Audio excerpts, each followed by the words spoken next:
Cuando Copérnico comenzó a desarrollar su modelo heliocéntrico, en donde el Sol está en el centro del universo y la Tierra gira alrededor de él, provocó un debate interesante.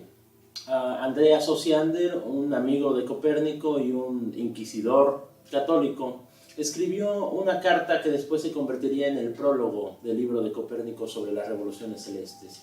Decía Osiander: los modelos cosmológicos son herramientas de cálculo que permiten describir una serie de fenómenos, en el ejemplo considerado el aparente movimiento de los planetas alrededor del Sol, pero que no poseen valor ontológico alguno. Copérnico le respondió una carta diciéndole: lo más importante de los modelos cosmológicos es que nos permiten conocer lo real del mundo. Es decir, lo más importante es que son una buena descripción de los fenómenos y esto conlleva a la adecuación de la realidad de las hipótesis ontológicas asociados a los modelos empleados. Y este es un debate que continúa hasta la fecha. ¿Son los modelos ontológicos solo descripciones de una realidad aparente o nos permiten llegar a conocer ontológicamente cómo es la realidad? ¿Qué tal? Yo soy Mario Jaime y esta es la tercera sesión del curso de Filosofía de la Ciencia. Hoy tendremos modelos cosmológicos y realidad.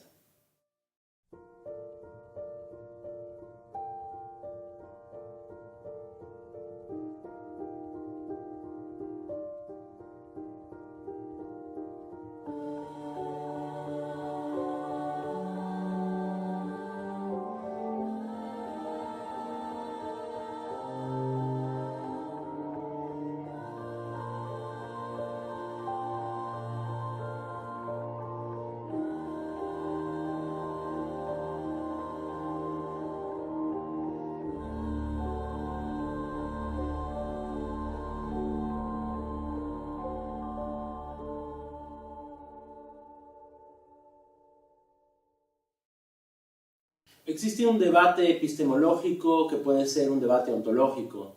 Los modelos constituyen una imagen fiel, más o menos adecuada a la realidad que representan, o si por el contrario son meros instrumentos de cálculo que nos permiten predecir el comportamiento de un fenómeno limitándose a las solas apariencias. Cuando ustedes ven en el internet o en un periódico una teoría científica y la tratan de ilustrar, por ejemplo, dos agujeros negros que colisionan entre sí, hay una fotografía o una representación artística de los agujeros negros, pero al pie de página dice: dos agujeros negros colisionan entre sí, y no te están diciendo que son modelos de objetos hipotéticos a los que llamamos agujeros negros. Y esto nos lleva a una distancia, porque el lector puede pensar que los agujeros negros existen en el universo como una realidad física, ontológicamente hablando, cuando son modelos matemáticos de algo que puede existir realmente por medio de inferencias. Entonces, los físicos trabajan con modelos sobre la realidad. Esto nos lleva a pensar que las teorías científicas y la mayoría del conocimiento humano está formado por ficciones. Esta es una hipótesis del filósofo alemán Hans Weichinger, discípulo de Kant. Y a primera instancia ustedes podrán decir: pero claro que no, las teorías no son ficciones. Pero las teorías son ficciones porque ficción es una palabra que viene de fictere, que significa construir, modelar, elaborar, presentar o inventar. Los seres humanos, dice Weichinger, nunca pueden saber realmente la realidad subyacente del mundo. Y como resultado construimos sistemas de pensamiento y entonces asumimos que estos encajan con la realidad.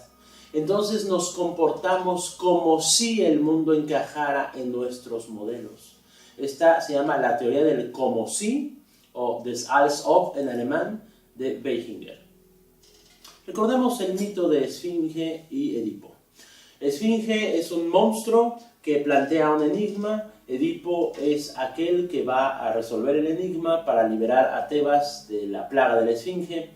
Y Edipo cree que ha resuelto el enigma correctamente. ¿Cuál es el animal que por la mañana anda en 4 patas, por la tarde en 2 y en la noche en 3? Y Edipo dice: el hombre, porque gatea cuando es niño, camina en 2 piernas cuando es adulto y en la vejez tiene que utilizar un bastón. Pero años después, cuando Edipo, ya ciego, sale expulsado de Tebas, del brazo de su querida Antígona, se da cuenta de que ha contestado mal el enigma. La respuesta al enigma era Edipo, no el hombre. La solución a este mito es que Edipo es el filósofo, Edipo es el científico, la esfinge es la realidad. La esfinge es la naturaleza que nos habla con enigmas, no nos habla y el hombre tiene que modelar. La propia respuesta del enigma es un modelo de la naturaleza y es lo que vamos a llamar teoría. Los modelos científicos son uno de los principales conceptos de las ciencias contemporáneas. Ahora, este concepto tiene que ver con el logos, con un procedimiento que posibilite la descripción de todos los objetos cognoscibles.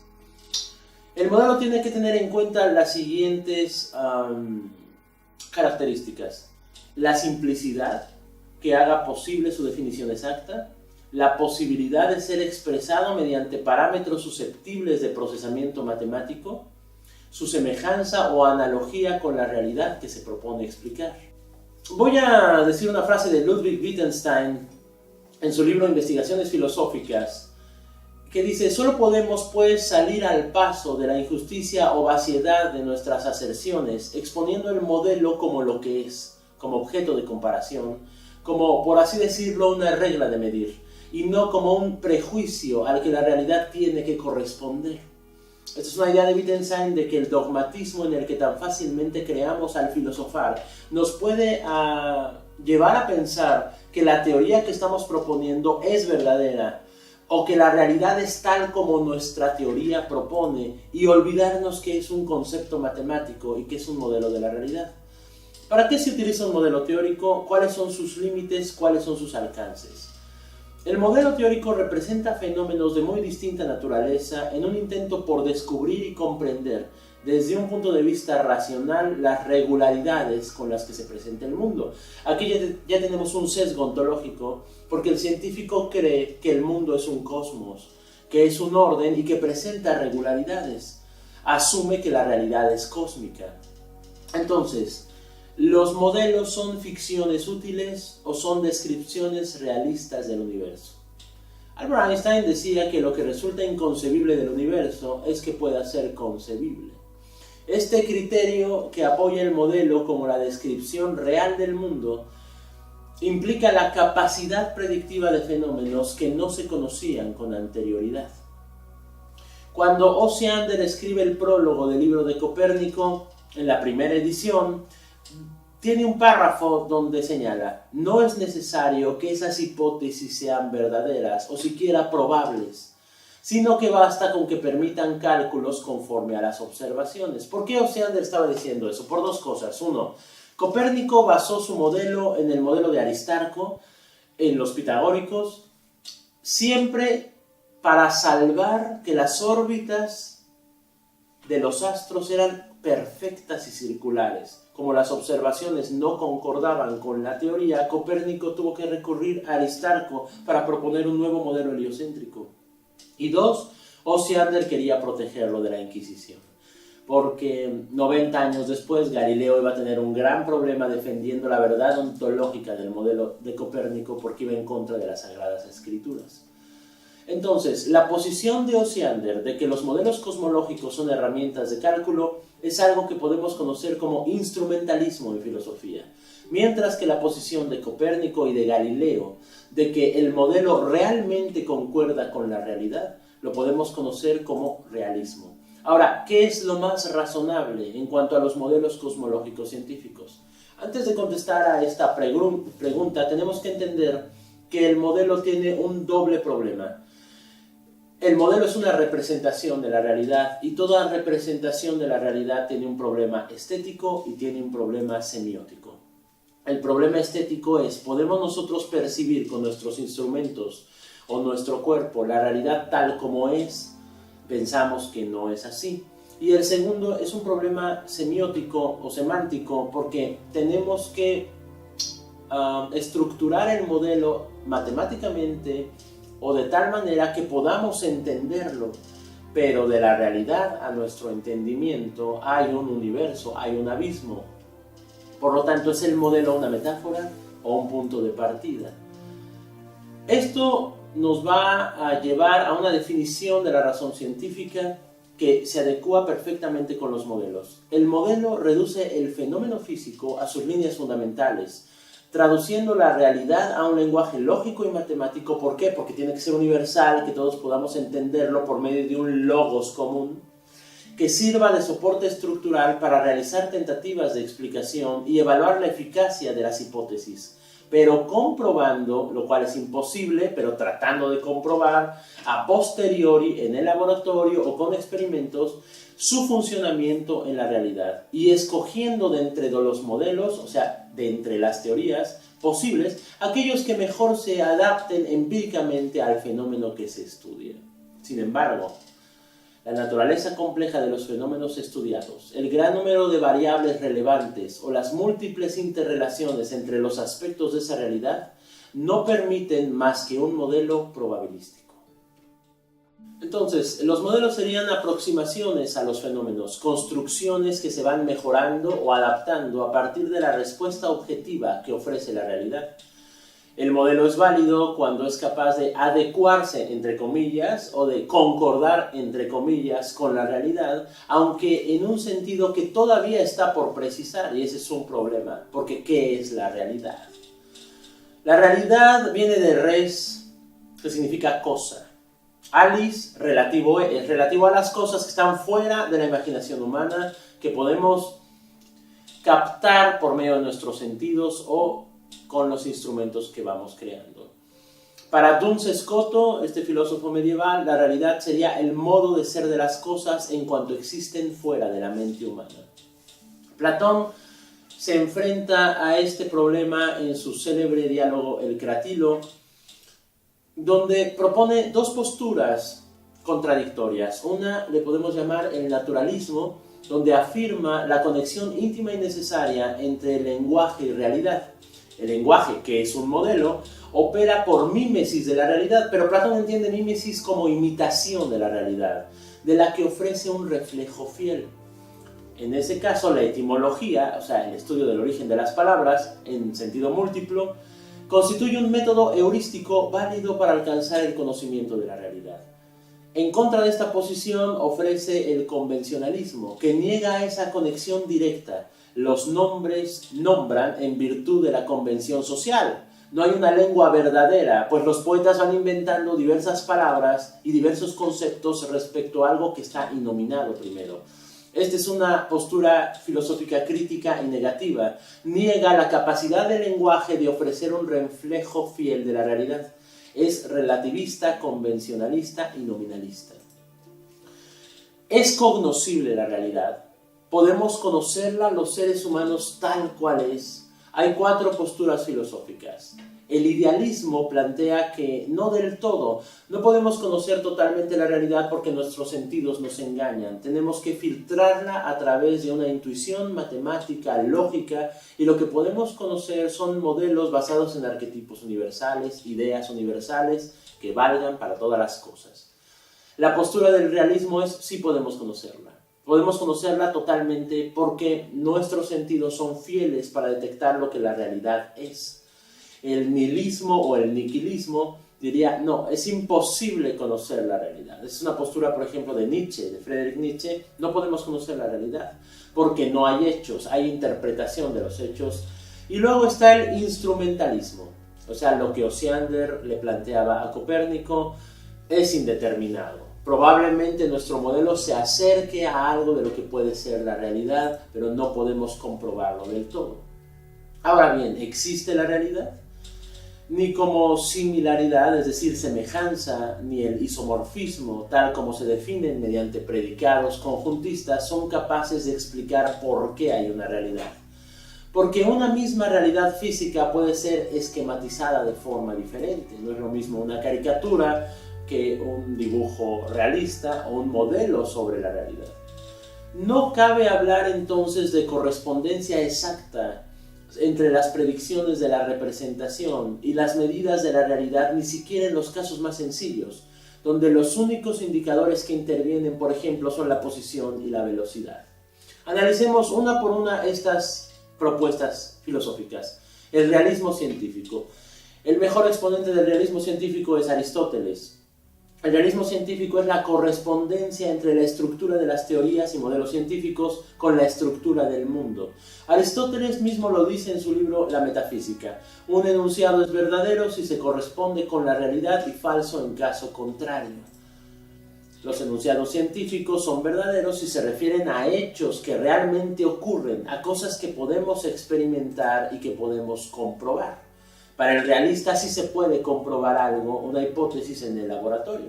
Por ejemplo, las teorías explican y describen cómo es la realidad de las cosas, cuál es la causa de su comportamiento y hasta su porqué.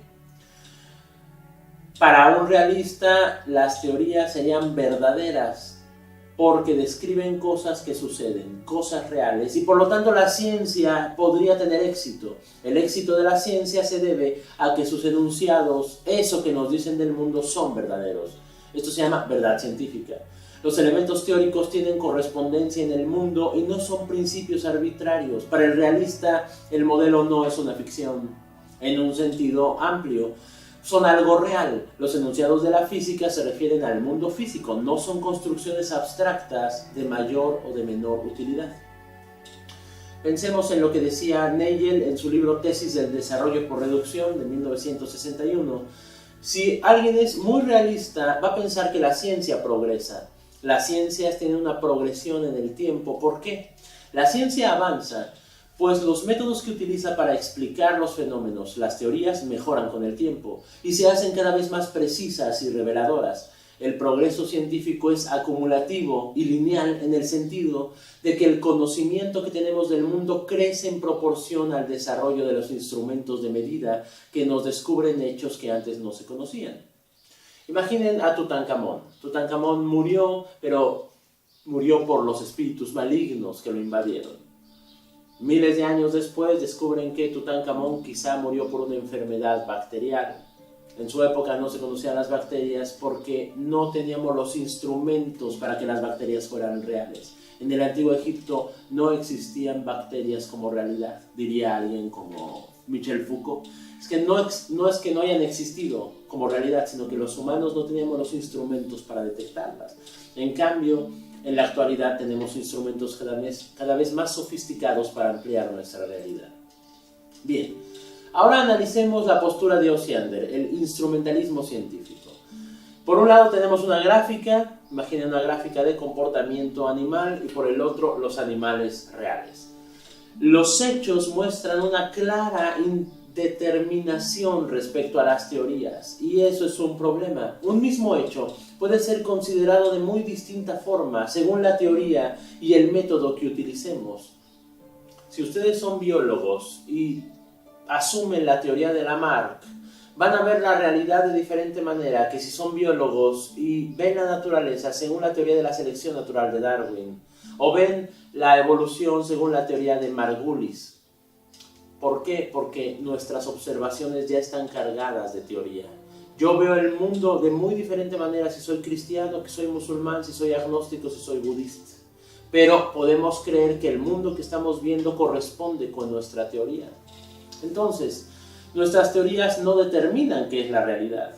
Si nuestras teorías fueran verdaderas, la realidad sería de muchas formas distintas, puesto que no hay una única teoría que sea capaz de explicar un hecho. Las estructuras implicadas en cada caso son totalmente distintas porque parten de principios diferentes. De hecho, el lenguaje es un propio modelo. No es lo mismo decir to be en inglés que ser en español, porque to be en inglés significa ser y estar al mismo tiempo, mientras que en español hay dos palabras distintas para ser y otra para estar. Cuando Hamlet dice en el acto tercero de la obra shakespeariana to be or not to be, that's the question, ¿cómo lo traducimos al español? Ser y no ser, esa es la cuestión, pero Hamlet no está diciendo solo eso, también está diciendo estar y no estar en el mundo, porque puede estar pensando en el suicidio. Entonces en español tendríamos que traducirlo como ser y estar, o no ser y no estar, pero nadie traduce así a Hamlet.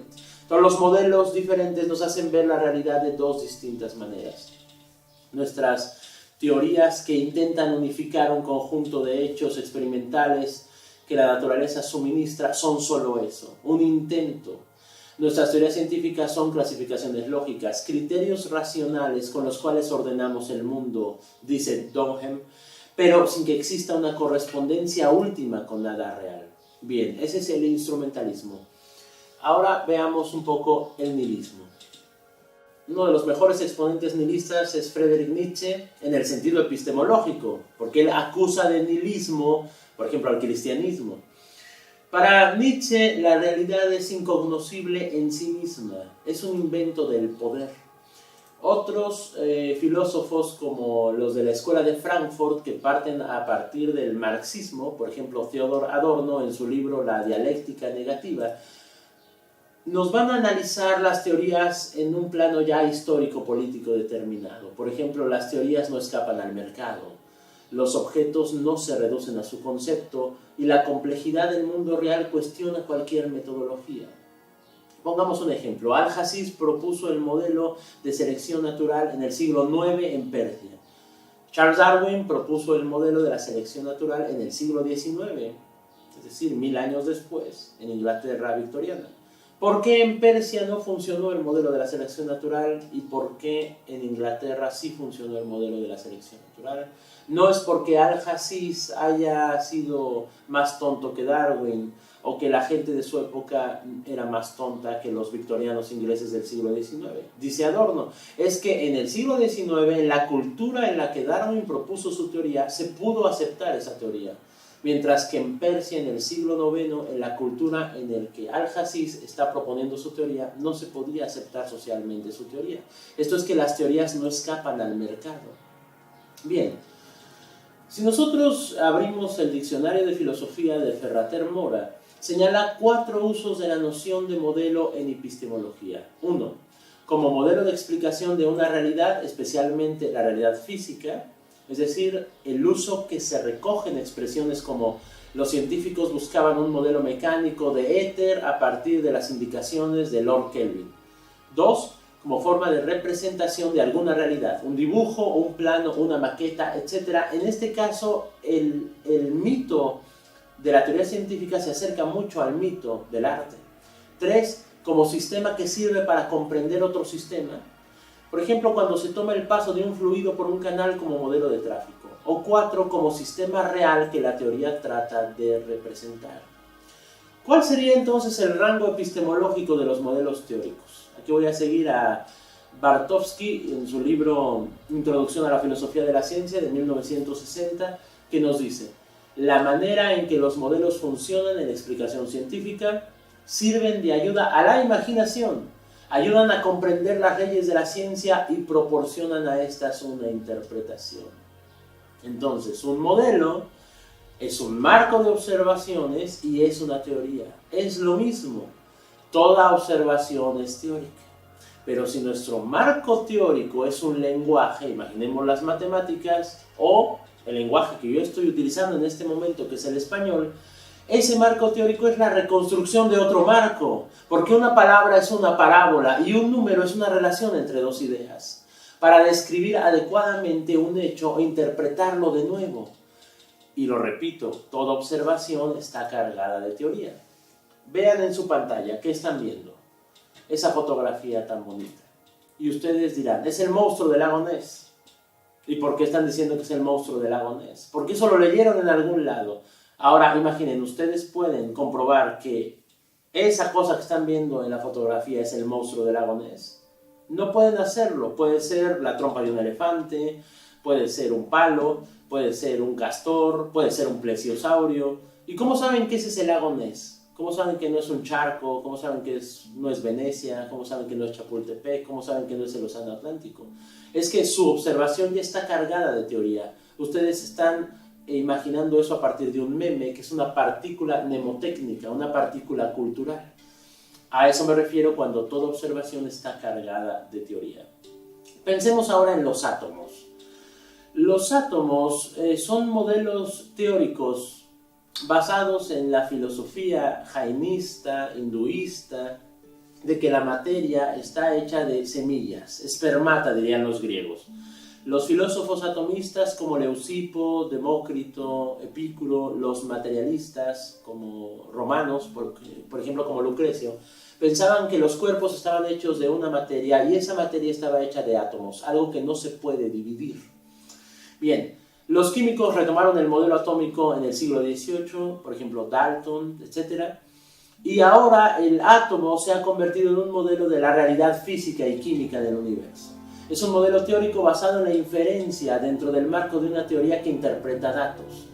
Bien, tenemos muchos modelos de átomos. Fíjense en su pantalla, tenemos el modelo de Rutherford, el modelo de Bohr, el modelo de Schrödinger. No se parecen los modelos entre sí. Ustedes me pueden decir qué modelo del átomo es el verdadero. No pueden, porque son interpretaciones distintas de otro modelo. La pregunta es, ¿observamos los átomos? ¿Ustedes pueden observar los átomos o son construcciones teóricas imaginarias que inventamos para facilitar la comprensión de ciertas configuraciones características de propiedades observadas? Esta es una cuestión ontológica. ¿Son reales los átomos o meramente objetos imaginarios? La respuesta es, no podemos saberlo. Pero sí podemos saber si nuestro modelo de la realidad del átomo se muestra satisfactorio en lo referente a la contrastación directa de sus consecuencias. Y esto se llama criterio de inteligibilidad. El modelo del átomo es tal que no solamente lo concebimos de forma que explique las leyes con vistas a las cuales se construye, sino que genera nuevas leyes y unifique propiedades. Pero no solo eso. Sin el modelo del átomo nosotros no podemos tratar de entender perfectamente un fenómeno como el de la radioactividad. Tampoco podremos construir plantas atómicas y tampoco podremos tener armas nucleares. ¿Es el modelo de Schrödinger más real que el de Demócrito? Porque Demócrito tenía un modelo de átomos, Schrödinger tiene otro. No lo sabemos, pero se comprueba la validez de un modelo al comprobar la realidad de las consecuencias que puede extraerse de él. Los Estados Unidos arrojaron 2 bombas atómicas en Hiroshima y Nagasaki en 1945. Miles de personas murieron en minutos, vaporizadas, quemadas vivas. Pregúntenle a un japonés si el átomo no es real. Es decir, el modelo del átomo puede ser imaginario, pero las construcciones basadas en el modelo nos demuestran que lo más probable es que los átomos sean reales, porque tenemos bombas atómicas que solo funcionan basadas en su modelo. La física actual dirige sus investigaciones a problemas fundamentales que son el problema de la luz, el problema del movimiento, desde Aristóteles, y el problema del espacio y el tiempo. Pero la mayoría de los físicos son realistas. Ellos piensan que la existencia del mundo externo y objetivo es independiente de la observación generada por los sentidos o datos sensoriales. Pero la mayoría de los físicos utiliza modelos. Entonces, fíjense en la caricatura que estamos viendo en pantalla. El profesor le dice a la niña, Lili, te voy a enseñar una serie de cartas y tú me dirás lo que representan. Y ella dice 10, 10, círculo, círculo, 10. Y el profesor se agüita porque ella ha fallado en todas sus interpretaciones. Dice, gracias Lili, eso es todo. Y luego le dice a sus padres, temo que ella es un físico. Bueno, este es un chiste, pero eso es lo que sucede. El físico interpreta la realidad porque se va acercando lo más que puede a la realidad. Esto es lo que Bartovsky nos decía que era un rango epistemológico. Bien, la física se ha enfrentado a este problema desde tiempos inmemoriales. Imaginemos el problema de la luz. ¿Qué es la luz? La luz es la sombra de Dios, diría Jorge Luis Borges, ¿no? Esa es la mejor definición de la luz. Pero a los físicos no les agrada esta definición. Ellos quisieron una definición más materialista, una definición más realista, no tan poética, no tan mítica. El problema de si nosotros detectamos la luz con los ojos o nosotros generamos luz con los ojos fue un problema al que se enfrentaron los filósofos y naturalistas de la antigüedad. Había 2 teorías. Euclides y Ptolomeo, por ejemplo, teorizaron que la luz viajaba del ojo al objeto observado. Vean a Cíclope, vean a Superman como arrojan rayos por los ojos. Y en el lenguaje común todavía hablamos así. Decimos a una mujer, qué bonita mirada tienes, ¿no? Arrojas la luz con tus ojos o irradias luz con tu mirada. Bueno, por otro lado, Aristóteles y los naturalistas atomistas como Leucipo y Demócrito teorizaron que el ojo ve la luz, es decir, el ojo es el que toca la luz. Pero este es un problema que no podían resolverlo, solo se podía resolver mediante un método experimental. Este método experimental por fin lo consiguió hacer un árabe. Al-Hazen en el siglo X hizo experimentos para poner a prueba estas hipótesis.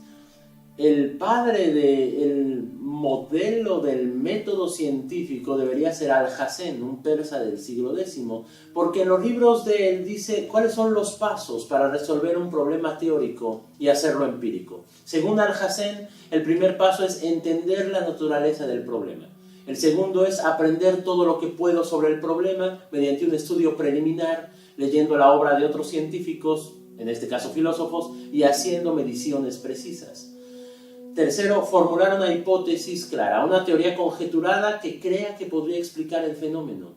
Cuarto, investigar la hipótesis y ver qué predicciones observables puede hacer. Y quinto, diseñar y realizar experimentos para poner a prueba estas predicciones. Estamos hablando de un persa del siglo X. Y Al-Hazen todo lo ligó a las matemáticas. Esto es muy importante. ¿Por qué a las matemáticas? Al-Hazen decía que hay que formular hipótesis y después ponerlas a pruebas mediante evidencias experimentales. Demostró este principio en un libro que se llama Kitab al-Manasir, donde cada afirmación técnica está apoyada en pruebas experimentales, pero siempre basadas en las matemáticas. Recuerden que los árabes tuvieron una gran tradición matemática heredada de los indios por sus conquistas, desarrollaron más el álgebra, etc. Entonces, la idea de Al-Hazen era que las matemáticas eran el lenguaje que mejor podía describir los resultados experimentales. Y con esto demostró que el ojo es el que toca la luz. O sea, la teoría de Aristóteles y los atomistas concordaban mejor con la realidad que la teoría de que generamos luz por los ojos. Todavía Descartes pensaba que generábamos luz por los ojos cientos de años después, pero Al-Hazen ya había demostrado que no. Ligar las matemáticas como un lenguaje que pueda proporcionar una estructura lógica a la experimentación es algo que los europeos retomaron en la época del Renacimiento. Recordemos a Galileo Galilei. Galileo, al ser hijo de un músico, fue iniciado como un pitagórico. La idea de Galileo es que el universo estaba hecho de matemáticas, al igual que los pitagóricos. Dios había creado el universo con un alfabeto y este alfabeto era el de las matemáticas, los números. Galileo intentó rechazar la física del movimiento de Aristóteles y construir otra de acuerdo con el copernicanismo. No siempre resultaban correctos los experimentos a Galileo. Él intentó arrojar una pieza de metal y una pluma y que cayeran al mismo tiempo, pero no lo logró. Y él decía, lo que pasa es que es por la densidad de la atmósfera, pero en un ambiente de vacío tendrían que caer al mismo tiempo. Por lo cual formuló matemáticamente sus teorías. En su época sus experimentos no concordaban con la realidad. Sin embargo, cientos de años después, siglos después, ya podemos hacer experimentos para comprobar las hipótesis de Galileo. A continuación en su pantalla ustedes verán el experimento que hicieron los astronautas del Apolo 15 en la Luna, donde experimentalmente van a corroborar la hipótesis de Galileo. Well, in my left hand I have a feather, in my right hand a hammer. And I guess one of the reasons we got here today was because of a gentleman named Galileo a long time ago, who made a rather significant discovery about falling objects in gravity fields. And we thought that where would be a better place to confirm his findings than on the moon. And so we thought we'd try it here for you. The feather happens to be appropriately a falcon feather for our falcon. And I'll drop the two of them here, and hopefully they'll hit the ground at the same time. How about that? It proves that Mr. Galileo was correct in his findings. Same time.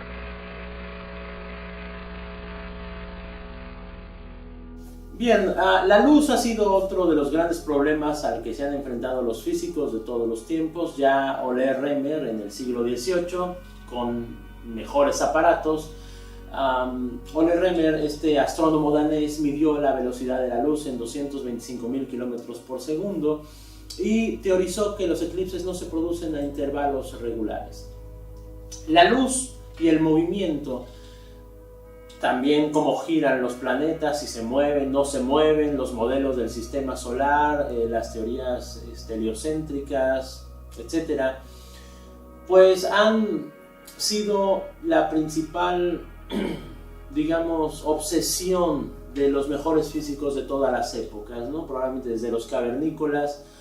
El último de los magos, Isaac Newton, fue el que logró de alguna manera juntar todas las tradiciones en una estructura matemática muy precisa. Los modelos de Ptolomeo, de Aristarco, de Copérnico, de Galileo, las leyes de Kepler, etc. Todo se ve fuertemente unificado en las teorías de Newton, mediante el cálculo, en su libro Principia Mathematica. Y una de las frases más famosas de Newton fue hipótesis non fingo, es decir, yo no genero hipótesis, yo solamente describo cómo funciona el universo de una forma, digamos, mecanicista basada en las matemáticas. Es decir, no dice el porqué de las cosas, solamente la descripción. Claro, se inventa un concepto muy necesario que ya estaba surgiendo de acuerdo a las leyes de Kepler, el modelo copernicano, que es la fuerza de gravedad. La gravitación universal, que físicos posteriores dirían que son leyes. Newton no habló de leyes, la primera, segunda y tercera ley de Newton, él no las bautizó como tales, sino fueron ya científicos, digamos matemáticos de la Ilustración, que dijeron que Newton había determinado leyes de cómo funcionaba el universo. La imagen newtoniana del mundo era minúsculas partículas que interaccionan gracias a fuerzas que actúan a distancia. Porque Newton había hecho experimentos de óptica. Con un prisma había visto cómo se descomponía la luz en colores. Entonces la luz tenía que viajar en forma de partículas. Algo que era una blasfemia en siglos anteriores, porque el cristianismo había prohibido de alguna manera las teorías atomistas. Recuerden que si los dioses son atómicos, entonces no son dioses. El materialismo tiende al ateísmo. Ahora, Newton era un cristiano fanático, pero aún así defendió que la luz estaba hecha de partículas, y esto representaba un problema, porque las partículas debían viajar en algún vehículo. Newton propuso que viajaban por el éter, que es una palabra en griego que significa cielo. El éter era un fluido que los físicos no habían descubierto, pero hipotéticamente tendría que ser real para que las partículas viajaran por él. Su modelo cosmológico de Newton, basado en la fuerza gravitacional, era un universo de cuerpos que interactúan en el espacio y el tiempo de forma absoluta. El espacio es absoluto, el tiempo es absoluto, temporal, fijo y eterno. Bien. El éxito de Newton al describir esto matemáticamente fue tal que muchos consideraron que la física había encontrado ya un modelo cerrado, había encontrado una verdad absoluta. Los físicos posteriores a Newton pensaron que ya podían determinar todo con las leyes de Newton. Recordemos a Coulomb, como su propia ley es idéntica a la de Newton, pero en cuanto a las partículas cargadas eléctricamente. Aún así, el problema de la luz siguió investigándose. Voy a hacer saltos muy grandes porque esto no es historia de la física, sino filosofía de la física. Recordemos a Michael Faraday, que experimentó con imanes y conductores en movimiento. Le llevaron a creer que los campos magnéticos y eléctricos eran una misma sustancia física real que se empujaba a través del vacío. ¿Dónde está el éter de Newton aquí? Tendría que ser el vacío, pero esa era una hipótesis alternativa. Por otro lado, Maxwell, que ha sido uno de los mejores científicos y el que ha revolucionado completamente la forma en que vemos la realidad, calculó la velocidad con la que se propagarían las ondas electromagnéticas y encontró que esta sería la velocidad de la luz. ¿Cómo que ondas electromagnéticas? No que la luz eran partículas, es que el problema es que en algunos experimentos la luz se comportaba como ondas y en otras como partículas. Entonces, dependiendo la teoría a la que uno quisiera adecuar sus observaciones, podía describir la luz como partículas y la luz como ondas. Pero para Maxwell la luz era onda, pero electromagnética. Entonces, una carga eléctrica oscilante irradia ondas electromagnéticas, era la teoría de Maxwell. Cuando más calientes estén, los átomos más deprisa vibran. Esto lo trató de describir matemáticamente en una nueva estadística Ludwig Boltzmann. Ludwig Boltzmann se suicidó, se ahorcó por muchos problemas personales, pero uno de ellos fue su aparente fracaso científico. Sus colegas se burlaron de él al inventar su estadística. Él quería encontrar una explicación matemática al agua tibia. Es decir, cuando ustedes tienen agua helada y le echan agua hirviendo, se entibia el agua, porque la respuesta tendría que ser una teoría que pueda entender a escalas microscópicas las propiedades termodinámicas en lo que vemos a nivel macroscópico. Es decir, era por la energía de las moléculas o de los átomos que integran el agua. Pero los físicos se burlaron de Boltzmann. No debió suicidarse. Si se hubiera esperado unos años más, hubiera ganado el premio Nobel de Física, porque Albert Einstein fue uno de los que, con sus nuevas teorías, avaló la estadística de Boltzmann. En 1905, Albert Einstein analizó el movimiento de granos de polen en el agua, en el microscopio. Entonces él dijo que el movimiento de los granos de polen en el agua podía resolver el debate acerca de la existencia de los átomos. Su argumentación de Einstein era muy sencilla y muy elegante. Si el agua estuviera compuesta por pequeñas partículas en movimiento, estarían golpeando continuamente partículas de polen. La comprobación es el movimiento browniano. Fácil. Premio Nobel Albert Einstein. Voy a hacer una pausa con Albert Einstein y otro hito, muchos años antes de Einstein, lo hacen Michelson y Morley cuando construyen su primer interferómetro. Un interferómetro es lo que están viendo en pantalla, un conjunto de espejos donde se hace pasar un haz de luz y se mide la velocidad de ese haz. Lo que querían hacer Michelson y Morley era comprobar la teoría de Newton. Si la luz viaja a través del éter, entonces cuando el éter es muy denso, la luz va más lenta. Imaginen ustedes que el éter es como el mar y ustedes son partículas de luz. Entonces, si nadan contra la corriente, se van a ralentizar. Van a ir cada vez más lento. En cambio, si nadan con la corriente, van a ir cada vez más rápido. Bien, lo que encontraron Michelson y Morley fue totalmente lo contrario. La luz nunca se ralentizaba. Y hicieron este experimento a bordo de un tren, en una montaña, en una playa, y siempre les salía el mismo resultado. La velocidad de la luz era constante. La velocidad de la luz entonces no podía estar en el éter, tendría que viajar en el vacío, porque la velocidad de la luz en el vacío es constante en todos los sistemas inerciales, independientemente de la velocidad de la fuente y la observación. Esta era una sorpresa general porque iba en contra de las nociones de Newton. Ante la sorpresa general no se detectó absolutamente ningún desplazamiento de franjas de interferencia. El éter carecía entonces de propiedades medibles. Esto quiere decir el éter no existe realmente, resultando como consecuencia directa de aquello que la hipótesis del éter era insostenible. Y esto es bien importante porque hay que regresar a Albert Einstein. Basado en la noción de que la luz es constante, nosotros podemos tener una contraintuición. Recuerden que la ciencia no tiene nada que ver con el sentido común. Y según nuestro sentido común, si la luz siempre es constante, si la luz siempre viaja a 300.000 kilómetros por segundo, ¿la luz se mueve? Es decir, ¿cómo detectamos el movimiento? Detectamos el movimiento siempre respecto a otro. Ustedes saben que yo me muevo porque acelero o dejo de acelerar, pero si la luz nunca acelera y nunca desacelera, ¿se mueve?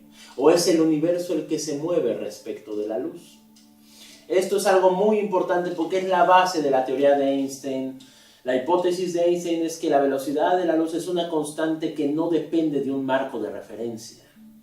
Por lo tanto, no es que la luz sea la sombra de Dios, es que la luz es Dios, la luz es el universo.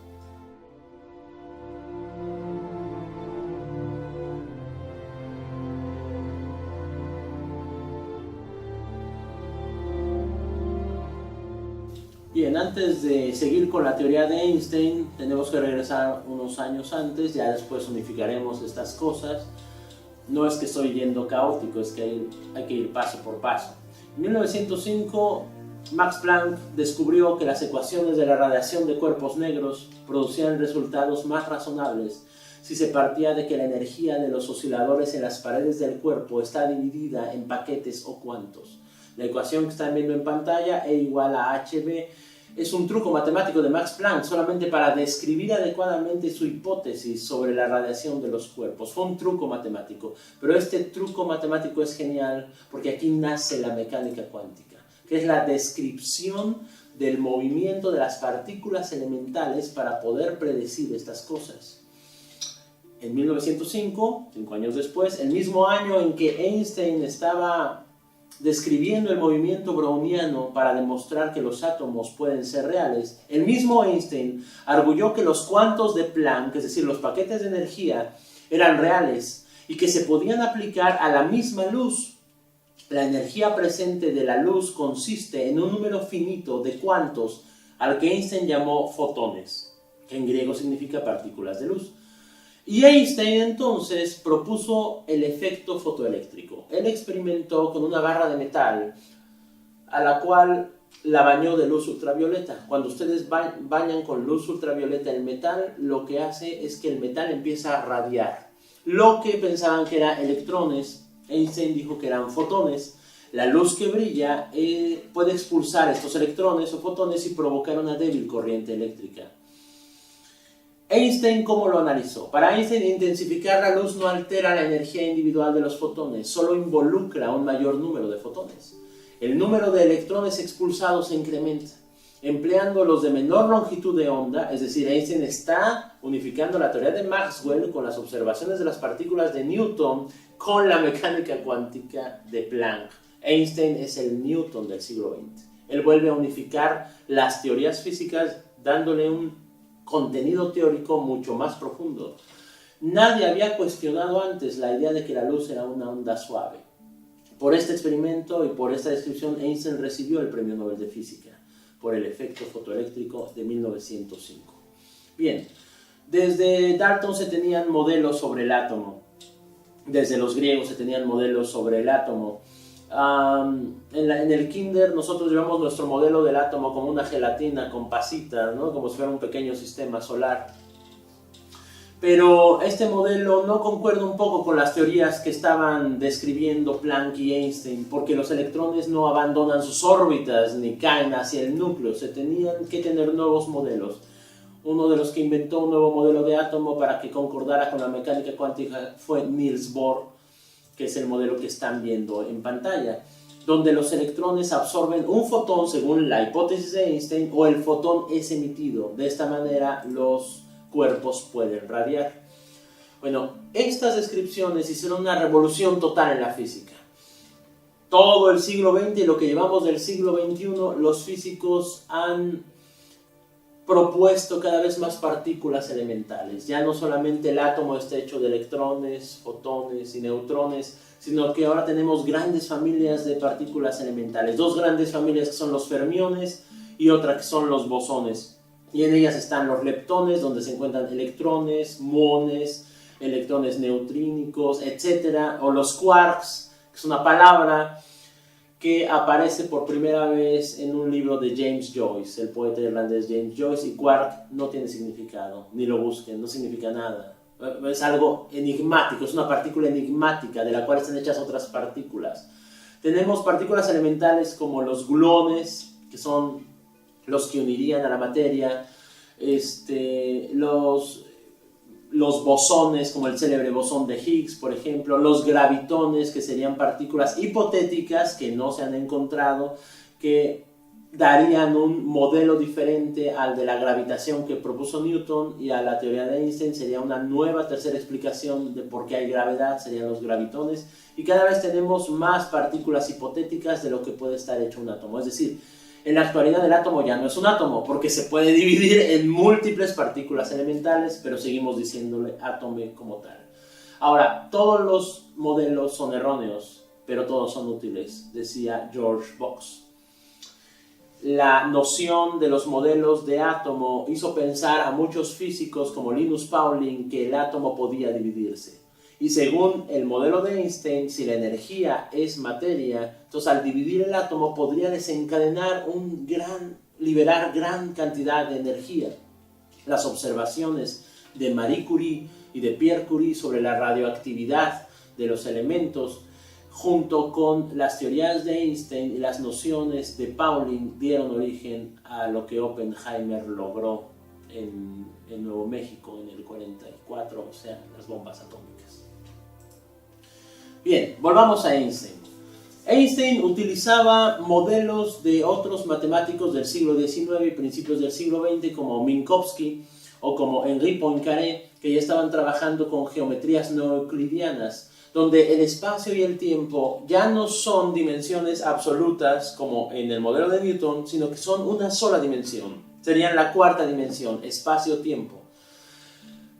Una dimensión tetradimensional, un universo tetradimensional. Einstein utiliza la geometría no euclidiana porque a Einstein no le gusta la noción de fuerza de gravedad. Recuerden que Newton era un alquimista del siglo XVIII. Para Newton había fuerzas entre los cuerpos. Einstein es, digamos, un ateo del siglo XX y no puede entender, para él la noción de fuerza le suena a magia, no le suena a ciencia. Entonces va a proponer una nueva teoría de la gravitación que no implique fuerzas. La teoría de Einstein aparece en 1905, se llama teoría especial de la relatividad. Y se basa en que ningún objeto puede viajar más rápido que la luz.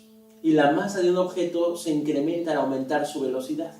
Es decir, al llegar a la velocidad de la luz, su masa tendería al infinito. Esto es muy importante para que después comprendamos la teoría de los agujeros negros. El espacio y el tiempo se distorsionan por el movimiento relativo. El espacio se comprime en la dirección del movimiento, mientras que el tiempo se ralentiza. Y esto es bien importante. La analogía es que el espacio-tiempo es como una tela y que los objetos masivos deforman la tela. Entonces la gravitación no se da porque los objetos se están atrayendo entre sí, sino por la distorsión del espacio-tiempo.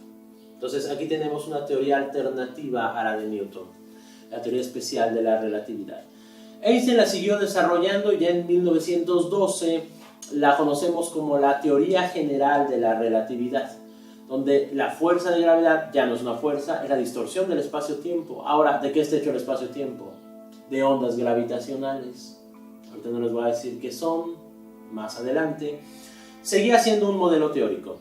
Pero en 1919 hubo un eclipse total de Sol. Si la teoría de Einstein se acercaba a la realidad física y objetiva, entonces los astrónomos podrían ver cómo la luz se curvaba en el telescopio durante un eclipse total de Sol.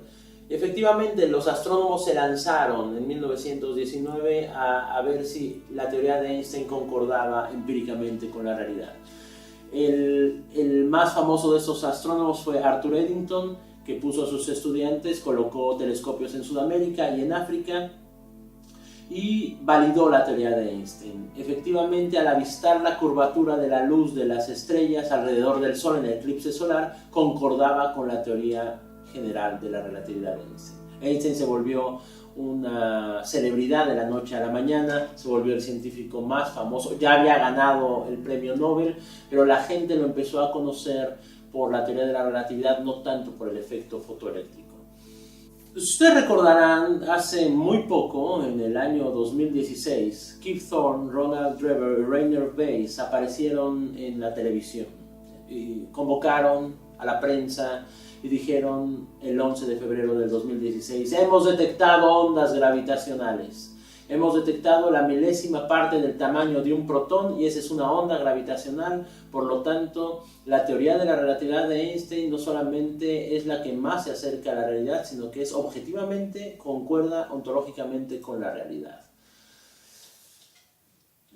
¿Cómo encontraron las ondas gravitacionales? Eso lo veremos más adelante. Antes tenemos que entender qué implica el modelo de Einstein de la relatividad. El modelo de Einstein implica que ya no hay fuerzas de gravedad. Por lo tanto, el espacio-tiempo es una especie de urdimbre de ondas gravitacionales, donde al viajar en el espacio estás viajando en el tiempo. Entonces, en el modelo de Einstein ya no hay presentismo. El presentismo ya no es válido. La relatividad nos obliga a considerar la existencia como algo sin tiempo, atemporal. No podemos ligar la existencia al momento presente, porque el presente si lo consideramos a partir de la relación de la simultaneidad, como también el pasado y el futuro, es relativo a la elección de un sistema de referencia desde el cual observar. Por eso se llama de la relatividad, es relativo al observador. De modo que, así se nos dicen, habría que considerar que el universo existe como un bloque temporalmente, mientras que las diferencias entre presente, pasado y futuro consistirían en aspectos subjetivos derivados de nuestra perspectiva o incluso ilusiones. El tiempo sería una ilusión. Para ejemplificar, pensemos en la célebre novela de ciencia ficción El planeta de los simios, del cual han hecho muchas versiones cinematográficas.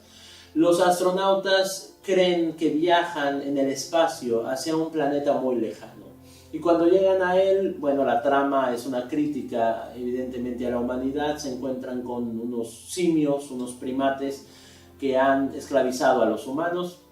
Y al final de la novela y de la película, el protagonista se da cuenta de que en realidad es la Tierra en su futuro. Él no viajó en el espacio, viajó en el tiempo. Bien, esta novela solo se puede entender a partir del modelo de Einstein de la relatividad. Kurt Gödel, el mejor matemático del siglo XX, mucho mejor que Einstein, y yo creo que el único que podía entender a Einstein. Ambos platicaban en los jardines de Princeton. Aquí vemos una imagen de Gödel con Einstein. Llevó al extremo el modelo de la relatividad einsteiniano y propuso un modelo donde el tiempo no existe. El modelo no es real. ¿Por qué? Si ustedes son una partícula que viajan en la curvatura del espacio de Einstein, van a regresar a su mismo presente. Incluso si ustedes rompen la curvatura en singularidades, pueden viajar al mismo tiempo. Esto es después a lo que van a llamar agujeros negros. No hay tiempo en el mundo real. Si el mundo real es el de Einstein, entonces no hay tiempo. No tiene caso hablar de tiempo. Este es un modelo de Gödel sumamente elegante, extremadamente lógico, pero que los físicos no quisieron adoptar. No porque estuviera mal, sino porque ¿qué hacemos si no tenemos tiempo? ¿Cómo hablamos? Los invito a un café. Te invito al cine. Voy a tomar un avión. Vamos a hacer un experimento de química. ¿Están listos? Pongan 1 litro de ácido clorhídrico y agréguenle 2 gotas de ácido sulfúrico. Ya, caliéntenlo. ¿Y luego qué hacemos? No tenemos tiempo. Ni siquiera podemos hablar así. No podríamos tomar un tren, viajar. El tiempo es una coordenada necesaria, aunque sea ilusoria. Entonces, en el modelo de Einstein, el tiempo no es real, dice Gödel. Pero imagínense, ustedes son químicos, quiten la T de sus ecuaciones. ¿Qué van a hacer? Ni siquiera podríamos vivir. Entonces, no podemos vivir sin una ilusión, que es el tiempo. Bien, a partir del modelo de Einstein, como él planteó ecuaciones no resueltas, cada físico que resuelve las ecuaciones de Einstein puede obtener modelos de universos diferentes. Y se han propuesto modelos de universos cada vez más extraños, fantásticos, extravagantes, en contra del sentido común humano. Por ejemplo, el sistema de los multiversos, digámosle multiuniversos de Hugh Everett III, donde un universo está junto a otro universo, como si fuera una caja de huevos, y cada universo fuera un huevo, y ustedes pueden viajar de un universo a otro universo por medio de una singularidad. Pero hay universos de antimateria y otros universos de materia. No se pueden juntar porque se destruirían mutuamente. Nos plantea el mismo problema el modelo de los multiuniversos de Everett. ¿Cuál es el límite del universo? ¿Cuál es la frontera entre un universo y otro universo? Volvamos un poco a la mecánica cuántica para entender mejor estos modelos. Niels Bohr, con ayuda de Max Born y Werner Heisenberg, intentaron reconciliar el contraintuitivo dualismo material de que la luz a veces se comporta como onda y a veces se comporta como partícula de un modo adecuado a la comprensión humana, porque la mecánica cuántica es casi imposible de comprender. Bien, Heisenberg propuso algo muy famoso que conocemos como principio de incertidumbre. El principio de incertidumbre de Heisenberg implica que no se puede determinar en términos de la física cuántica simultáneamente y con precisión arbitraria ciertos pares de variables físicas como son la posición y el momento lineal, es decir, la cantidad de movimiento de un objeto dado. Imaginen ustedes que este cuarto es un átomo y aquí están los electrones o cualquier partícula elemental. Yo sé a qué velocidad van, más o menos. Bueno, entonces no sé. Van más o menos a la velocidad de la luz. Pero si yo sé que van a la velocidad de la luz, no puedo saber dónde están dentro del átomo. Aquí está, no, ya está aquí, no, ya se fue, está aquí, está, no sé. O sea, tengo una incertidumbre. Para poder ver, entre comillas, al electrón que suponemos inicialmente en reposo, tenemos que enviarle un fotón luminoso que rebote sobre dicho electrón. Lo que estás viendo es la probabilidad de que el electrón estuvo ahí, no de que está ahí. Por lo tanto, esto es incertidumbre, es incierto, nos lleva a la probabilidad. Nos estamos alejando cada vez más a los absolutos de Newton, donde había una física ya cerrada, donde podíamos predecir todo matemáticamente. La mecánica cuántica nos está llevando a un universo de incertidumbre. Erwin Schrödinger intentó explicar el principio de incertidumbre de Heisenberg con un experimento mental al que conocemos como el gato de Schrödinger. Imaginemos que la partícula elemental es un gato que se encuentra dentro de una caja. La caja representaría el átomo. Dentro de la caja hay un frasquito que contiene veneno. Y hay un mecanismo con un martillo que rompe el frasquito cada vez que ustedes abren la caja. Si abren la caja, el martillo romperá el frasquito, el veneno se liberará y el gato morirá. Pero si no abren la caja, hay un 50% de probabilidad de que el movimiento del átomo rompa el frasquito y el gato muera. La pregunta es, ¿cuál es la probabilidad de que si ustedes abren la caja, el gato esté muerto? La respuesta es 100%. Ahora, si tienen la caja cerrada, ¿cuál es la probabilidad de que el gato muera? 50%. ¿Ustedes pueden saber si la caja está cerrada, si el gato está vivo o muerto? No, no lo pueden saber. Eso es el gato de Schrödinger. ¿Y esto qué implica? Implica algo bien importante que revoluciona la física. Para entender esto tenemos que entender que el movimiento de una partícula puede ser explicado por una función matemática que asigna a cada punto del espacio y a cada instante la probabilidad de que la partícula descrita se halle en tal posición en ese instante. A partir de esta función, que podemos conocerla como función de onda, se extraen teóricamente todas las magnitudes del movimiento necesario. Entonces, ¿qué implica esto del gato de Schrödinger? Que medir el estado de una partícula puede instantáneamente cambiar el estado de su solo socio enlazado. Las dos partículas pueden estar a una distancia arbitrariamente grande, por ejemplo, una estar en Orión y otra estar en la Tierra, y cambian al mismo tiempo. Por lo tanto, medir no es revelar propiedades que estaban en el sistema con anterioridad. ¡Wow! Esto derrumba la epistemología de siglos. Porque para el científico medir es revelar el sistema de la naturaleza. Lo que nos están diciendo Heisenberg y Schrödinger es que a esta escala cuántica medir altera el sistema. Entonces, si yo experimento, ya alteré la naturaleza. No puedo saber cómo es la naturaleza tal cual es, porque desde que experimento ya la estoy modificando.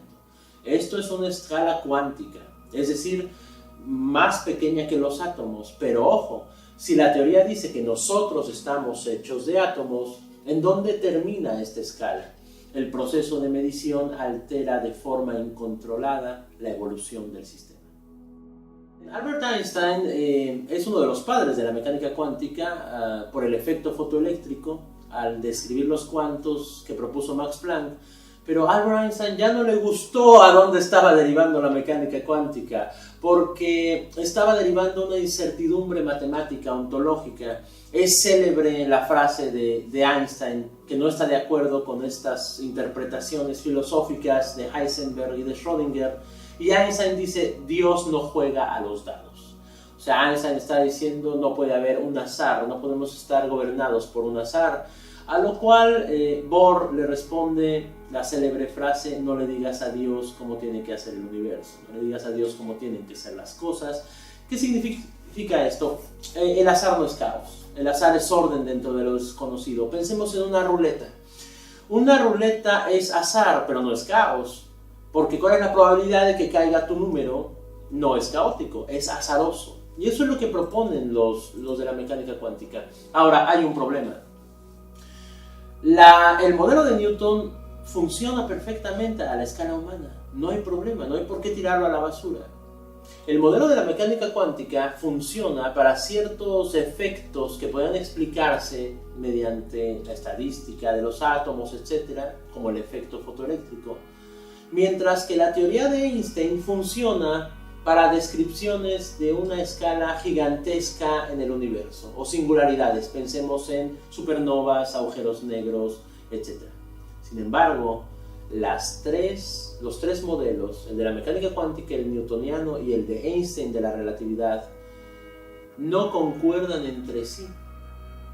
Por lo tanto, los físicos, o más bien la física, está fragmentada en tres grandes teorías que no están unificadas.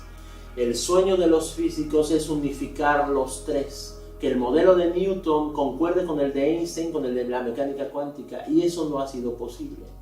Pero uno de los ejemplos más asombrosos de modelos que intentan unificar las tres teorías son los modelos del Big Bang. Los modelos del Big Bang es una familia de modelos, no es solo la teoría del Big Bang, es toda una familia de modelos matemáticos que parten de las ecuaciones de campo de la teoría de la relatividad general de Einstein y supone que el universo a gran escala es homogéneo e isótropo y que por consiguiente el espacio-tiempo asociado a tal sistema tiene que poseer en cada punto una simetría esférica. Bien, ¿por qué le decimos Big Bang? Es un pésimo nombre, pero un nombre comercial muy adecuado.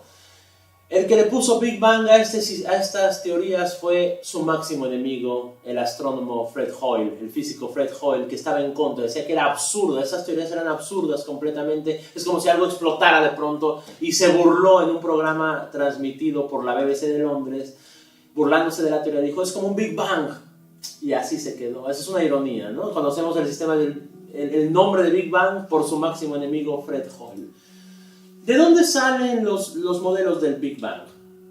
Parten de las ecuaciones de Friedman.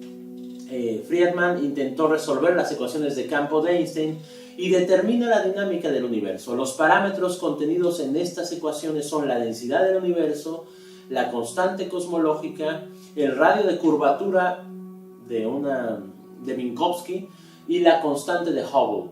Son las magnitudes fundamentales para las teorías del Big Bang.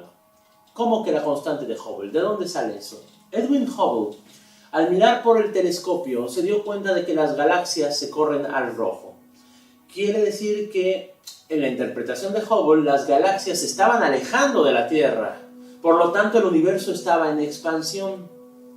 Las distintas soluciones a las ecuaciones de Friedman proporcionan las posibles historias del universo en la cosmología relativista. El Big Bang siempre tiene que estar inserto en la cosmología de la teoría de la relatividad de Einstein. La más famosa de estas soluciones la hizo un sacerdote católico de Bélgica, el padre Lemaitre, que fue el primer autor que sugirió la idea de la gran explosión en el origen del universo. Ahí tiene una foto de Lemaitre junto con Einstein, que tiene cara de pocos amigos, ¿no? A Einstein no le gustaba mucho la interpretación, pero ni modo. Por eso el modelo del Big Bang se llama Friedman, Lemaitre, Einstein, Hubble. No se llama Big Bang, pero así le decimos, en honor a Fred Hoyle. ¿Cómo podemos interpretar el modelo del Big Bang? Vean la imagen del modelo. El universo en sus primeros momentos estaba lleno homogénea e isótropamente de una energía muy densa, y tenía una temperatura y presión concomitantes. Se expandió y se enfrió, experimentando cambios de fase análogos a la condensación del vapor o a la congelación del agua, pero relacionados con las partículas elementales. Aproximadamente de 10 a 35 segundos después del tiempo de Planck, un cambio de fase causó que el universo se expandiese de forma exponencial durante un periodo llamado inflación cósmica.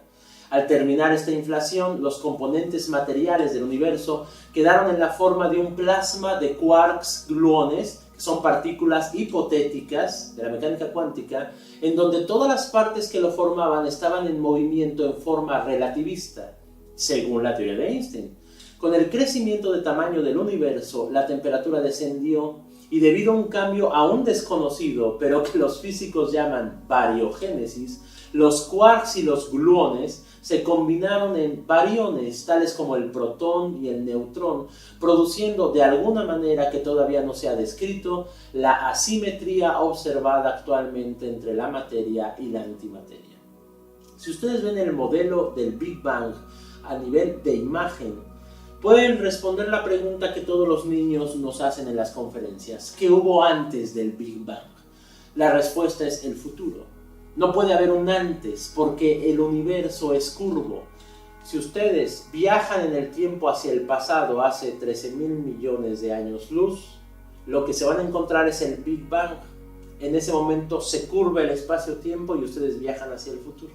Entonces no tiene sentido en el modelo geométrico de Einstein decir que hay un antes del Big Bang.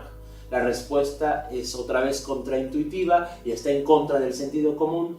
Es antes del Big Bang estoy yo, antes del Big Bang está el futuro. Y eso es impresionante porque nos va a llevar a la concepción de lo que conocemos hoy como agujeros negros. Los agujeros negros ya fueron propuestos en 1783 por el astrónomo John Michell, les llamó estrella oscura. En 1916 Ludwig Flamm les nombró agujeros de gusano. Pero es en realidad el cosmólogo inglés contemporáneo Stephen Hawking el que mejor ha desarrollado la teoría de los agujeros negros y los pequeños universos. Un agujero negro sería una singularidad del espacio-tiempo que tendría una materia y una densidad cuya gravitación tendería hacia el infinito, lo cual supondría el desgarramiento del espacio-tiempo según el modelo de Gödel. Recuerden ustedes que Gödel plantea que el espacio-tiempo se puede desgarrar. Para Hawking eso sería un agujero negro. Ahora bien, ¿por qué es negro? ¿Por qué no lo pueden detectar nuestros sensores ópticos actuales? Sería negro no tanto porque absorbe la luz, sino porque no deja que la luz escape del agujero negro. Según una primera propuesta de Stephen Hawking del agujero negro, el agujero negro no tendría entropía. Después cambió y dijo que tenía que tener una entropía concomitante singular el agujero negro, pero que la luz, cuando se acerca al agujero negro, cada vez se ralentizaría más. Al acercarse a la frontera del agujero negro, nosotros iríamos cada vez más lento. Es al contrario de lo que dicen las películas. En la película dicen: capitán, nos estamos acercando al agujero negro, nos va a chupar. ¡Ah! No, sería lo contrario. Vamos a correr y gana el que llegue al último. O sea, en lugar de llegar al agujero negro, nunca llegaríamos, porque cada vez iríamos más lento. Otra vez esto es una contraintuición con el modelo de Einstein, porque para Einstein nada puede viajar más allá de la luz, y además la luz es constante. ¿Cómo es que la luz se puede ralentizar? Por eso el agujero negro es una singularidad, plantea un modelo de la física que aún no ha sido bien desarrollado. Todavía el agujero negro lo conocemos como agujero de gusano, porque implica que detrás del agujero negro, es decir, en la desgarradura del espacio-tiempo, unificándolo con el modelo de los multiversos de Hugh Everett III, habría otro universo. Es decir, detrás de un agujero negro podría haber un agujero blanco. Por lo tanto, el Big Bang sería probablemente un agujero negro, o cada agujero negro implicaría un nuevo Big Bang que crea universos. Entonces, la teoría de Hawking de agujeros negros y pequeños universos plantea otra vez muchos modelos de universos distintos dependiendo cómo lo interpreten los físicos o cómo resuelvan las ecuaciones de Hawking. Los descubrimientos y las observaciones sobre el universo no siempre concuerdan con las teorías, y eso es mucho mejor que no concuerden, porque cada vez el universo se nos va haciendo más asombroso ante la pequeñísima mente humana. Un ejemplo de esto fue lo que descubrió la muchacha, en ese entonces muchacha, Vera Rubin, cuando estaba haciendo su doctorado en astronomía. Ella tenía que medir la velocidad de las estrellas que se alejaban de la Tierra según la observación de Hubble.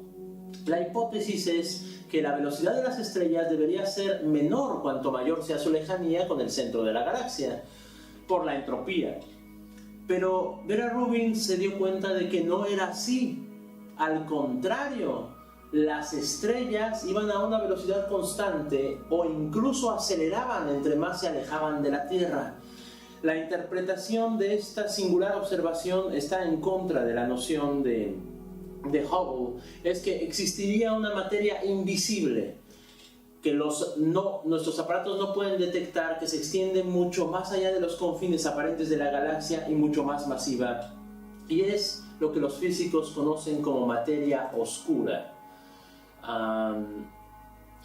Ahora bien, Adam Riess, Brian Schmidt y Sol Perlmutter, premios Nobel de Física, hicieron lo mismo años después. Observaron 1 millón de galaxias por noche para cuantificar la ralentización del espacio-tiempo mediante supernovas como faros, y que encontraron que la expansión estaba acelerándose en lugar de ralentizarse. Eso tampoco concordaba con la teoría del Big Bang, y ellos propusieron la energía oscura. Entonces, materia oscura y energía oscura sería una materia y una energía de la que está hecho el universo que no sabemos ni qué es, por eso le llamamos oscura. Los físicos piensan ahora que el universo está hecho 22% de materia oscura, 74% de energía oscura, y solamente la materia, entre comillas, normal que podamos detectar es el 4% del universo. Todas nuestras teorías entonces están ontológicamente muy alejadas de la realidad física del universo. Estamos otra vez en la ignorancia más absoluta. Bien, la mecánica cuántica ha evolucionado hacia teorías cada vez más fantásticas, extravagantes y hermosas, como la teoría de las cuerdas. ¿De qué están hechos los quarks? De cuerdas. ¿Y qué son las cuerdas? Las partes más pequeñas de la materia y la energía serían solo filamentos puros de energía, una especie de cuerdas que vibran. La metáfora es la cuerda. Cada tipo de vibración produciría un tipo u otro de partícula elemental con cualidades distintas.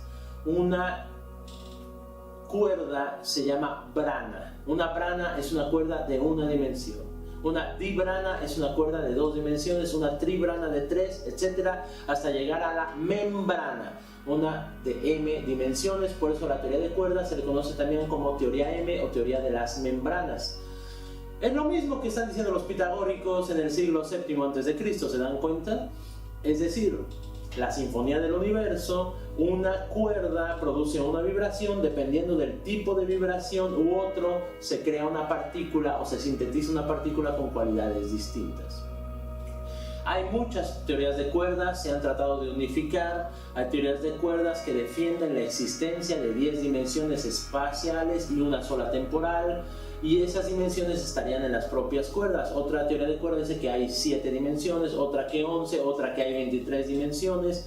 A todo esto lo podemos considerar como la teoría M o teoría de cuerdas. Y cuando ustedes ven la representación gráfica de las cuerdas, en realidad están viendo una representación de 3 dimensiones, porque nuestros ojos solo pueden detectar 3 dimensiones de 6 dimensiones. Suena muy espectacular, la realidad es un poco más árida. Cada dimensión representa una variable nueva en la ecuación, eso es lo que representa una dimensión.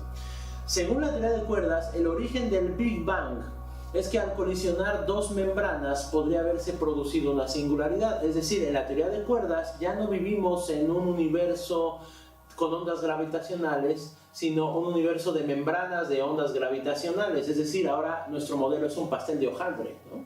Y nuestro universo es una membrana, un hojaldre, y luego sigue otra membrana, otro hojaldre. Para terminar la sesión de hoy, les prometí que íbamos a analizar qué es una onda gravitacional, qué fue lo que descubrieron en el 2016 estos físicos que recibieron el premio Nobel ya en octubre del 2017. Einstein en 1936, trabajando con uno de sus colaboradores, Nathan Rosen, había llegado a la conclusión de que las ondas gravitacionales no son reales, no existen, solo son parte de su modelo de la teoría de la relatividad. Entre 1916 y 1918, Einstein había hecho cálculos simplificando las ecuaciones, y en 1936, haciendo unos cálculos más sofisticados, pensaba que las ondas gravitacionales deberían ser irreales, totalmente ficticias, y envió estos cálculos que había hecho junto con Rosen a una revista que se llama The Physical Review. Ustedes pueden leer el artículo en internet, se llama ¿Existen ondas gravitacionales? Y la conclusión de Einstein es no existen. Pero a los físicos no les gusta decir esto. Dijeron, tienen que ser reales porque la teoría de Einstein concuerda con observaciones empíricas. Y ya desde la muerte de Einstein, de todas maneras, los físicos están intentando descubrir ondas gravitacionales reales. En 1957, en una conferencia en Chapel Hill, se llegó a cierto consenso sobre la existencia real de ondas gravitacionales en la comunidad, pero nunca dejó de existir cierta controversia. Ya en los años 70 del siglo XX, se descubrió un sistema binario de pulsares llamado PCR B1-913-16 por parte de Hulse y Taylor. En los 80 cálculos y observaciones de la pérdida de energía por la emisión de ondas gravitacionales de los pulsares, Taylor y Weissenberg demostraron matemáticamente la existencia de ondas gravitacionales a nivel indirecto. Solo utilizando las ecuaciones de Einstein y la hipótesis de las ondas gravitacionales se pueden explicar los pulsares. Bien, en 1969 un ingeniero de la Marina de los Estados Unidos, Joseph Weber, hizo un aparato y propuso que ese aparato había detectado las ondas gravitacionales. Proponía utilizarlas para detectar submarinos rusos enemigos, ¿no?, al gobierno de Estados Unidos en la Guerra Fría. Pero otros científicos e ingenieros intentaron reproducir sus experimentos y no llegaron a la misma conclusión. Weber murió jurando que había encontrado ondas gravitacionales. Otros físicos pensaron que era un fraude. En 1984, Kip Thorne, colega de Stephen Hawking y ya premio Nobel del año pasado de física, por lo que les voy a contar, propuso un proyecto que se llamó LIGO, que en inglés significa Observación de Interferometría Láser Avanzada. Lo empezó en 1984, costó 365 millones de dólares. ¿Y en qué consistió este proyecto? En este proyecto trabajaron más de 1.000 científicos de más de 100 instituciones en Europa y en Estados Unidos, y consiste en un sistema de interferómetros gemelos que constantemente envían rayos láser de un lado a otro mediante espejos gigantescos en tubos al vacío que miden 4 kilómetros de longitud. La hipótesis es que una onda gravitacional va a alterar ligeramente la longitud de uno de los tubos y hace que los rayos láser estén ligeramente desincronizados, creando una interferencia. Ustedes ven en la imagen la longitud de los tubos del vacío y ven el esquema del interferómetro. Prácticamente es el interferómetro que utilizaron Michelson y Morley en el siglo XIX, pero ahora con rayos láser y tubos gigantes. Y efectivamente el 11 de febrero del 2016 gritaron al mundo: hemos encontrado una onda gravitacional. Nos presentaron esa gráfica y nos dijeron es la milésima parte de lo que mide un protón. ¿Cómo encontraron una onda gravitacional? Si vemos el artículo original que aparece en pantalla, Observation of Gravitational Waves from a Binary Black Hole Merger, nos vamos a la metodología. Y nos dice que las características básicas de la onda gravitacional y su frecuencia a la cual la detectaron se basa en la siguiente ecuación, donde M1 y M2 son la masa de agujeros negros que colisionaron entre sí y emitieron una cosa que ellos llaman el trino de la masa. Ese chirp mass es la onda gravitacional. La señal detectada, ¿de dónde proviene? De la fusión de dos agujeros negros de 36 y 29 masas solares que se fusionaron para dar lugar a un agujero negro de 62 masas solares hace millones de años. La onda gravitacional viajó a la Tierra, el interferómetro la detectó. ¿Qué detecta el interferómetro? Una billonésima parte de una trillonésima parte de la longitud de los espejos. Eso es lo que cambió la longitud entre los dos espejos. Entonces estamos hablando de magnitudes gigantescas, titánicas, 62 masas solares que chocaron, y lo que detectamos es algo infinitamente pequeño. ¿Cómo se puede saber que esa señal sea de una fusión de agujeros negros? Esa es la gran pregunta. La respuesta es la siguiente. Ellos dijeron, encontramos ondas gravitacionales. Pero ¿realmente encontraron una onda gravitacional? ¿Los agujeros negros existen como realidad en el universo? Ellos están diciendo que sí, pero si son objetos hipotéticos, ¿cómo saben que algo hipotético surge de algo hipotético y crea algo hipotético y lo afirmas con que esto es una onda gravitacional y el premio Nobel se los otorgan? Vamos paso por paso. ¿Qué analizaron? Primero, la teoría es la siguiente. La distribución de frecuencias que permite saber que la señal proviene de la evolución de dos objetos orbitando alrededor de sí mismo se va midiendo a partir de los aparatos. Ustedes contemplan el cielo y descubren que hay estrellas visibles, pero que están siendo atraídas por un objeto que no pueden ver. La inferencia es que ese objeto es un agujero negro, no que existe en la realidad. Ustedes entonces calculan la emisión de frecuencia de ese objeto. Para poder emitir en una frecuencia de 75 Hz, esos objetos tienen que ser muy masivos y también muy compactos.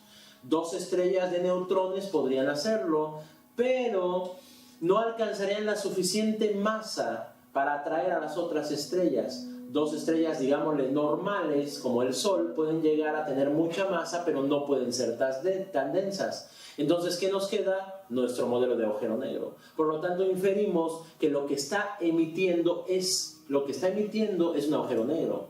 Ahora bien, ¿cómo detectan las ondas? Son formas ondulatorias simuladas por computadora, para asistir a la detección de señales minúsculas que, al separarlas del ruido no deseado, como la identificación de fuentes y propiedades de fuentes de señales identificadas. Para detectar ondas gravitacionales se usan señales generadas numéricamente. Desde 1984 hasta el 2017, los espejos estuvieron detectando miles de millones de cosas. El paso de una araña, un terremoto, el ruido de un avión. Y los científicos iban relacionando con ciertas frecuencias cada sonido y lo iban desechando. De 1984 al 2017, las computadoras evolucionaron hacia supercomputadores para mejorar estas frecuencias. Esto se llama filtración comparada. Compara los datos provenientes del detector con la base de datos para ver con qué señales hay una gran coincidencia. Para predecir las formas de ondas gravitacionales producidas por sistemas de muchos cuerpos o el colapso estelar, es necesario resolver las ecuaciones numéricamente, es decir, en la computadora, en el ordenador. Esto significa formular datos iniciales para los espacios-tiempos de interés, como en el caso del agujero negro posible, con diferentes espines y proporciones de las masas que orbitan alrededor de sí mismas en forma de espiral. Luego hay que hacer evolucionar todos estos datos en pasos discretos de tiempo hacia el futuro, integrando las posibles soluciones matemáticas. Para probar que las soluciones del ordenador se aproximan a la realidad más allá de las ecuaciones escritas en papel, los físicos hacen simulaciones para espacios-tiempos discretos. Después, estas posibles soluciones convergen hacia una solución en la medida en que nos aproximamos a una resolución infinita, que es lo que representaría el espacio continuo real, y también que convergen a la rapidez esperada por el método utilizado. Tras meses y años de descartar otras interferencias con cálculos estadísticos, ruidos de fondo, pasos de aviones, sismos locales, lo que te queda, dices, es una onda gravitacional, porque es lo que no puedo explicar más que por esto. Ahora, ¿cómo simulan los agujeros negros? No podemos observarlos. Para simular agujeros negros, los científicos tienen que encontrar una manera de cortar el espacio-tiempo en rodajas en la computadora, entiéndase que en su modelo, sin que tuviese el punto de la singularidad. La primera simulación exitosa de este tipo fue hasta el 2005, por la tecnología disponible.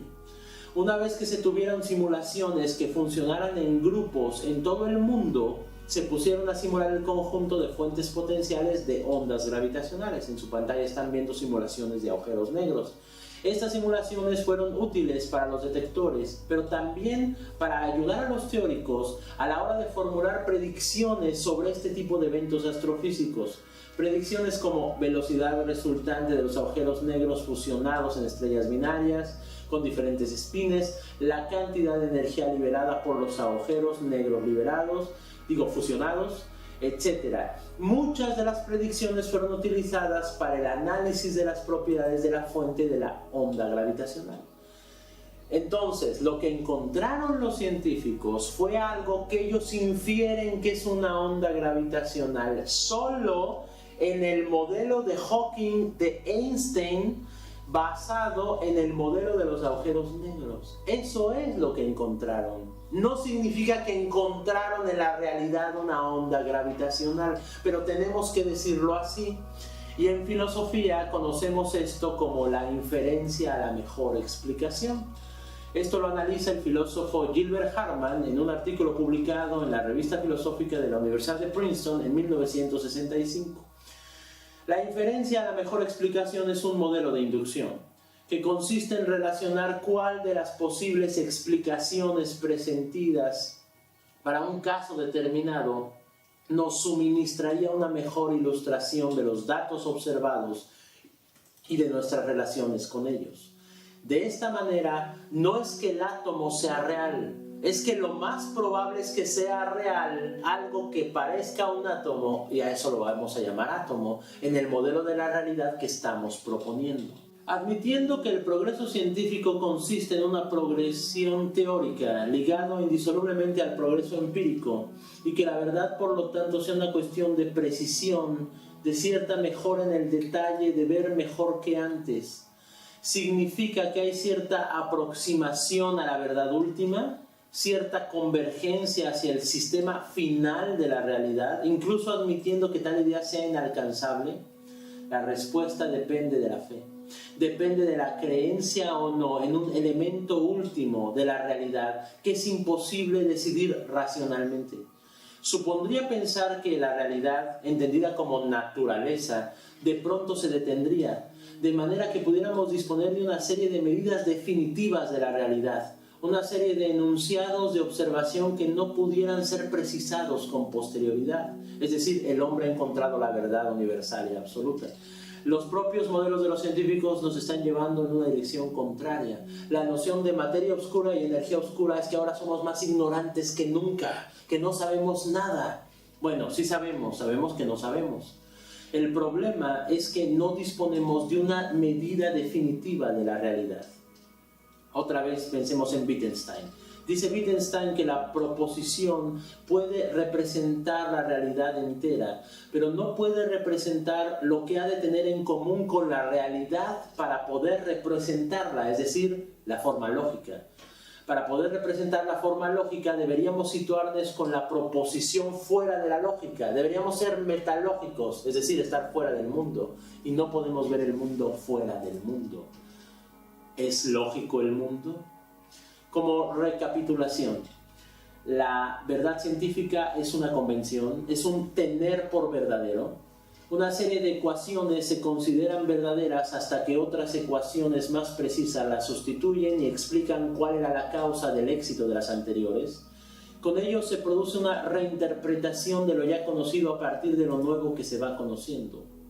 A favor del instrumentalismo, hay que decir que los modelos no son copias, ni reflejos, ni simulaciones, ni estructuras isomórficas o semejantes con la realidad. ¿Serían una nueva realidad? A favor del realismo, hay que indicar que no todo vale, que la subdeterminación empírica desaparece al ampliar el alcance o al aumentar la precisión de la medida, y que las distintas reglas con las que medimos la realidad y nos hacemos un esquema de su comportamiento tienen una articulación interna que hace que el conocimiento no se amontone como si fuera una simple lista de los hechos. Las magnitudes físicas no son entonces ningún reflejo de lo real, sino una medida de lo real.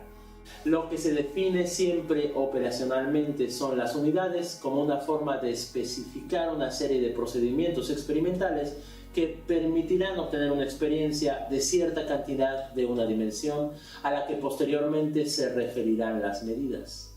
La ciencia no puede hablar de sí misma utilizando sus modelos y ninguna teoría como de la evolución de Darwin o de la mecánica cuántica, porque ninguna apoya el instrumentalismo o el realismo.